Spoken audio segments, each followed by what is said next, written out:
So the next technique we're going to cover from the closed guard is going to be a very basic, we call push-pull triangle, okay? Probably one of the most fundamental first techniques you will learn for submissions in the closed guard, especially in no-gi. So for this one, this is particularly easy, I believe. We're going to isolate both of the wrists, and we're going to hold these close to our chest. Even if the hands are on the hips, as long as we're able to push and pull, okay, we're going to have good control and good success with finishing this triangle, or at least setting it up. Okay, so the first thing I'm going to do is look to pull one arm towards me and push the other one back in between my hips. The basic motion here is this, pulling and pushing. When we push the arm in, the idea here is to get the elbows close inside the thigh as possible. If our partner already has the elbows inside the thigh, this is very easy. Even if the elbow is to the outside, you just don't want to push it way out. You want to bring it straight to the belly button. Okay, so again, I push and I pull. It's no different on the other side. Okay. The next step is to engage the hips. Probably the most common beginner mistake is not to bridge up on your shoulders and shoot your hips in. So as I push and I pull, it can't be one leg after the other. It should not look like this or look like this.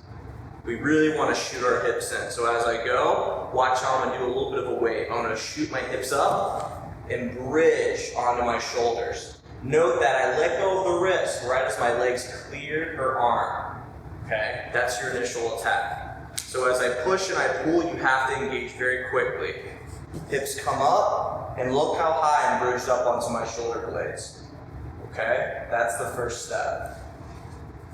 So again, I isolate the wrist, I push, I pull, and look how I shoot my hips up nice and high. Don't worry about getting a perfect figure four right away because you're probably not going to get one. Okay, you're going to get as close as possible. And then from this position, you're going to immediately look to drag the arm across. As you drop your hips, you're going to look to bring her towards you, controlling the head, okay, with your outside arm. And then we're going to look to adjust our triangle. We're going to adjust our triangle in a very simple way. We're going to grab our shin, take our free leg off the figure four, push off of the hip, not the mat.